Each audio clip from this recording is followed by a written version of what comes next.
New ইয়র্কে ইতিহাস গড়লেন প্রথম মুসলিম মেয়র। এতেই মাথায় হাত মার্কিন প্রেসিডেন্ট ডোনাল্ড ট্রাম্পের। ৩ অঙ্গরাজ্যে পরপর ৩ নির্বাচনে ভরাডুবি রিপাবলিকানদের। ডেমোক্রেটদের এমন জয় যেন ট্রাম্প বিরোধী এক রাজনৈতিক ভূমিকম্প।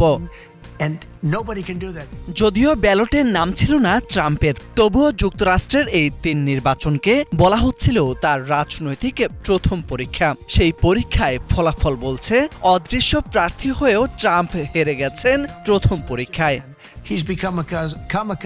নিউ ইয়র্কের মেয়র নির্বাচনে ইতিহাস গড়ে প্রথমবারের মতো শহরটির নেতৃত্বে এলেন একজন মুসলিম দক্ষিণ এশীয় বংশোদ্ভূত তরুণ জোহরান মামদানি। মাত্র ৩৩ বছর বয়সে তিনি হয়ে গেছেন নিউ ইয়র্কের ১১১তম মেয়র। আফ্রিকায় জন্ম নিয়ে নিউ ইয়র্কে বেড়ে ওঠা এই তরুণ জায়গা করে নিয়েছে ইতিহাসের পাতায়। তার মা মীরা নায়ার একজন ভারতীয় চলচ্চিত্র নির্মাতা। তার জন্ম ভারতের দিল্লি শহরে। সংবাদ মাধ্যম CNN এর দাবি, এই জয়ে খুশি নন নিউ ইয়র্কের পুরনো বাসিন্দা ডোনাল্ড ট্রাম্প। তিনি প্রকাশ্যেই বলেছিলেন, মামদানির মতো মানুষ মেয়র হলে নিউ ইয়র্কের তহবিল বন্ধ করে দেবেন। এমনকি মামদানিকে অবৈধ অভিবাসী হিসেবেও সন্দেহ করেছিলেন ট্রাম্প। কিন্তু নিউ ইয়র্কবাসী প্রমাণ করেছে, ধর্ম নয়, নেতৃত্বই গুরুত্বপূর্ণ।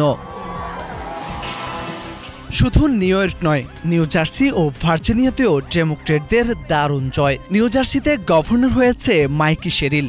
রাজ্যের ইতিহাসে প্রথম নারী ডেমোক্রেট গভর্নর তিনি।